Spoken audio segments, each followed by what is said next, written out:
जादुई नदी में गरीबों की दुनिया। मदन एक गरीब मछुआरा था। उसके घर की जीविका नदी के गोते में रहने वाली मछलियों पर निर्भर थी। वो जबलपुर गांव में अपनी पत्नी लाली और 5 साल की बेटी पिंकी के साथ गरीबी में जीवन काट रहा था।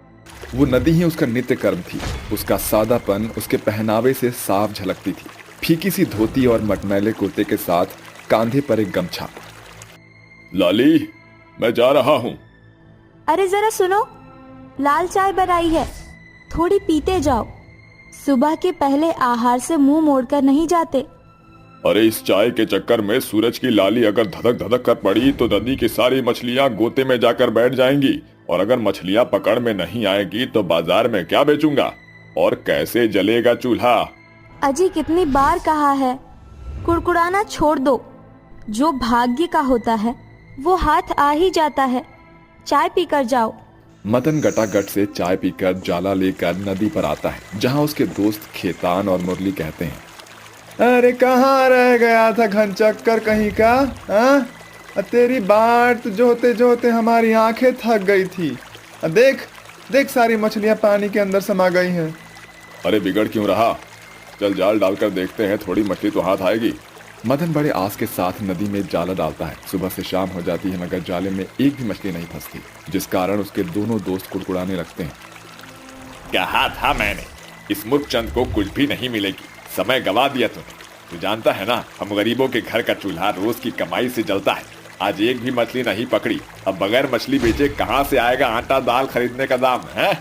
मदन निराश हो जाता है और बोलता है, माफ कर दे दोस्त, नहीं जानता था कि मेरी कोशिश खाली चली जाएगी। काश की पैसों के पेड़ का कथन सच होता और हम गरीबी के गहरे से निकल जाते। अच्छा, इस नदी की गहराई में गोता लगाओ और मिटा लो अपनी गरीबी। वो कैसे? अरे इस नदी के अंदर जादुई दुनिया बसी है, मगर ये जोखिम से भरा हुआ है। कुछ बरस पहले मेरे 2 दोस्त अंदर गए थे, मगर लौटे ना ही, और जो लौट कर आया वो तो माला माल हो गया। अरे कैसी बावली बातें कर रहा है तू? नदी के अंदर भला जीवन मुमकिन थोड़ी है। मदन मुरली की बात टालकर घर चला आता है, मगर उसका मन नदी के अंदर की जादुई दुनिया को देखने के लिए उफन रहा था। वो अपनी पत्नी को सारा वाक्य बताते हुए बोलता है, लाली तुम सुबह मेरे लिए प्याज रोटी और पानी बांध देना। इस गरीबी में दिन काटने से भला है मैं कोशिश करना चाहता हूँ, क्योंकि जीवन भर भी मछली बेचकर मैं अपनी पिंकी को कभी अच्छे स्कूल में दाखिला नहीं दिला सकूंगा, ना ही उसकी पढ़ाई लिखाई और भविष्य के लिए कुछ कर पाऊंगा, और ना ही ब्याह के लिए कुछ बटोर पाऊंगा। लाली मदन की बातों से सहमति जताती है। अगली भोर वो तैयारी के साथ सूरज की किरण फूटते ही नदी के किनारे आ पहुंचता है। जैसे ही वो कदम बढ़ाता है, नदी सुनहरी बड़ी चमचमाहट से भर जाती है और उसके सामने सोने की सीढ़ियां बन जाती है, जो नदी के अंदर जा रही थी। मदन जैसे ही उस सोने की सीढ़ी पर पैर रखता है, वो सीढ़ी नदी में समा जाती है और मदन नदी की नायाब दुनिया में दस्तक देता है। इस नदी में तो सचमुच में लोगों का बसेरा है। ताज्जुब की बात यह है कि मैं इस नदी में सांस ले पा रहा हूँ, मगर नदी के अंदर के निवासी अब इतने गरीब क्यों हैं? मदन ऐसा सोच ही रहा था कि एक अपाहिज बूढ़ी भिखारिन एक चक्का पटरी पर बैठी हुई घसीटती हुई मदन को घेर उसके आगे हाथ बढ़ाते हुए कहती है, मदद करो। सुनो बेटा, मुझ गरीब पर तरस खाओ, कुछ खाने को दे दो। मेरे पास खाना खरीदने के लिए पैसे नहीं, भूख से आते सूख रही है। भिखारिन की बदहाली देखकर मदन का मन पसीज जाता है और वो अपने खाने की पोटली से रोटी और प्याज निकाल कर उस बूढ़ी भिखारिन को देते हुए कहता है, ये लो अम्मा, मेरे पास तुम्हें देने के लिए बस ये प्याज और रोटी ही है। अरे बेटा, भूख में तो सब अमृत का स्वाद देता है। भगवान तुम्हारा भला करे।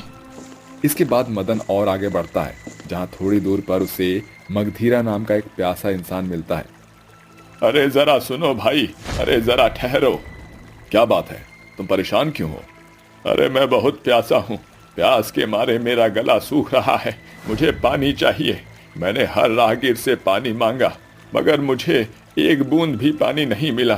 पानी के लिए मेरी जान पर बनाई है। काश कोई मुझे पानी पिला देता। उस प्यासे को पानी के लिए ललकता देख मदन अपने झोले से पानी की बोतल निकालकर उसे दे देता है। ये लो पानी। शुक्रिया भाई, तुमने मुझे गरीब की प्यास बुझाई है, भगवान तुम्हारा भला करे। इसके बाद मदन और आगे बढ़ता है, जहाँ एक बीमार उसे घेर कर कहता है, आ, रुक जाओ, मेरी मदद करो। क्या तुम मुझ बीमार को मेरे घर तक छोड़ आओगे? मैं चल फिर नहीं सकता और मेरे पास दवाइयों का दाम भी नहीं है जो भला चंगा होने के लिए खर्च कर सकूं, क्योंकि हम गरीबों का जीवन तो होता ही ऐसा है। कभी रूखा सूखा खाकर रात काटनी पड़ती है तो कभी पानी पीकर ही पेट भरना पड़ता है। उस बीमार की बातों में छिपी हुई गरीबी की छटा देखकर मदन का मन भर जाता है और वो बोलता है, क्यों नहीं काका, चलिए मैं आपको घर छोड़ देता हूँ, बस आप मुझे रास्ता बताते रहना। मदन उस बीमार के बाह को अपने कांधे पर धरकर उससे बतियाता हुआ आगे बढ़ता है और कुछ पल बाद वो बोलता है, बस बेटा, मुझ बीमार का गरीब खाना यही है। अब माफ करना, मैं तुम्हें चाय पानी के लिए नहीं पूछ सकता, क्योंकि मुझ गरीब के घर के खत्ते खाली हैं। मदन झट से अपनी जेब टटोलता है और कुछ पैसे उसे देकर कहता है, ये लो काका, कुछ पैसे रख लो, आपके काम आएंगे। इसके बाद मदन हताश होकर खुद से बड़बड़ाते हुए बोलता है, ये कैसी जादुई दुनिया है हा? जहाँ के निवासी गरीबी में जीवन बिता रहे हैं। और सबसे ज्यादा ताज्जुब की बात यह है कि इस नायाब नदी में रहकर भी मेरी भेंट एक प्यासे से हुई है। मदन ऐसा सोचते हुए आगे बढ़ ही रहा था कि तभी उसकी नजर छोटे बच्चों के एक झुंड पर छिटक पड़ती है और चिंकी नाम की एक बच्ची बोलती है, अंकल, क्या आप हम गरीब बच्चों का घर बनाने में मदद करेंगे? हम अनाथ हैं, हमारे आगे पीछे कोई नहीं, इसीलिए हमारा घर भी नहीं। सर्दियाँ शुरू होने वाली है, मगर ये फूस का घर हमसे बन ही नहीं रहा। चिंता मत करो बेटी, मैं तुम्हारा बसेरा बनाऊंगा। बड़ी मेहनत के बाद मदन उन गरीब बेसहारा बच्चों का घर बनाकर आगे बढ़ जाता है। इस तरह वो जादुई नदी में बसे बहुतेरे गरीब लोगों की मदद करता है और अंत में एक बंजर पेड़ के ओट से सट कर बैठ जाता है। मुझे इस जादुई नदी में आना ही नहीं चाहिए था। जब इस नदी में रहने वाले लोग गरीबी में जीवन काट रहे हैं तो ये मेरी किस्मत के खाक बदलेगी। मदन ऐसा बोल ही रहा होता है कि तभी बंजर पेड़ हरा भरा होकर लहलहाने लगता है और उसके पत्ते पैसे में बदल जाते हैं। साथ ही सभी डालियां सोने के सिक्कों से लदकर झूम उठती हैं और पेड़ सुनहरी रोशनी से जगमगाते हुए बोलता है, निराश मत हो मदन, मैं इस जादुई नदी का पहरुआ हूँ। यहाँ आने वाले लोगों को गरीबी की दुनिया से होकर गुजरना पड़ता है और अपनी परख में तुम पास हुए, तुम सफल हुए, इसलिए तुम इस सारे सोने के सिक्के और पैसे के वारिस हो। एक जादुई पेड़ झमाझम झूमते हुए अपनी टहनी पर टिमटिमाते सोने के सिक्कों को गिराने लगता है। साथ ही पैसे भी पतझड़ के पत्तों जैसे झड़ने लगते हैं, जो एक मखमली बड़ी पोटली में भर जाते हैं। जाओ, इससे तुम्हारा गरीब जीवन बदल जाएगा। शुक्रिया पेड़, मैं तो समझ रहा था कि जादुई नदी गरीबों की दुनिया है, नहीं पता था कि वो सिर्फ एक छल था। मुझ गरीब की मदद करने के लिए आपका बहुत बहुत शुक्रिया। मदन उस पोटली को कंधे पर लटकाए हुए घर के लिए आगे बढ़ता है, जिसके साथ सभी गरीब गायब होने लगते हैं और वो जादुई नायाब नदी से अपने गांव लौट आता है। माँ देखो, पिताजी आ गए और उनके पास एक पोटली भी है। भगवान का शुक्र है तुम आ गए, मेरा तो जी चिंता में घुले जा रहा था। मदन लाली को जादुई नदी के अंदर घटा सारा वाकया बयान करता है। इस तरह जादुई नायाब नदी से गरीब मछुआरे मदन का जीवन पूरी तरह से बदल जाता है और वो जबलपुर का बड़ा मछलियों का व्यापारी बन जाता है और अपने फूस के घर को ढेक कर नए सिरे से सुंदर घर बनाकर अपने परिवार के साथ खुशहाल जीवन जीने लगता है। इस बार की सर्दियां मुर्दों को भी झकझोर कर रख देने वाली थी। चारों ओर कोहरे की चादर चिटकी हुई थी, साथ ही ठंडी ठंडी हवाएं भी अपनी गर्दिश में थी। सभी जन अपने घरों में बैठे हुए थे, मगर सड़क के किनारे पड़ने वाले कूड़ेदान के एक कोने में कुछ अनाथ गरीब बच्चे बैठे हुए ठंड से ठिठुर रहे थे। उनका भेष बेहद ही अस्त व्यस्त था। तभी 5 साल का पिंटू कहता है, राजू भैया, मुझे बहुत जोर की भूख लगी है और ठंड भी लग रही है। दुनिया में सभी के पास घर है, फिर हम इस कूड़ेदान के कोने में क्यों रह रहे हैं? भगवान ने हमारे लिए घर क्यों नहीं बनाए? पिंटू की बात सुनकर 12 साल के बच्चे राजू की आंखों में आंसू ठहर जाते हैं, मगर पिंटू की अपनी ओर एकटक निहारता देखकर राजू बोलता है, क्योंकि हम गरीब हैं पिंटू, और अनाथ भी। भगवान ने हमें अनाथ क्यों बनाया भैया? क्योंकि भगवान जी ऊपर एकदम अकेले थे पिंटू, इसलिए उन्हें हमारा परिवार पसंद आ गया और उन्होंने हमें अनाथ कर दिया। सभी बच्चे काल्पनिक बातें करते हुए ठंड को मात देने की कोशिश कर रहे थे। काफी देर के बाद जैसे ही कोहरे की चादर छटती है, सभी बच्चे कूड़ेदान से बाहर आते हैं और बबली बाल्टी में भरे पानी को कटहल के पेड़ में डाल देती है। तभी 8 साल की मीता कहती है, बबली दीदी, तुम रोज रोज इस बंजर पेड़ को पानी देती हो, फिर भी ये हरा भरा नहीं होता, फिर तुम इस पर समय और मेहनत क्यों खर्च करती हो?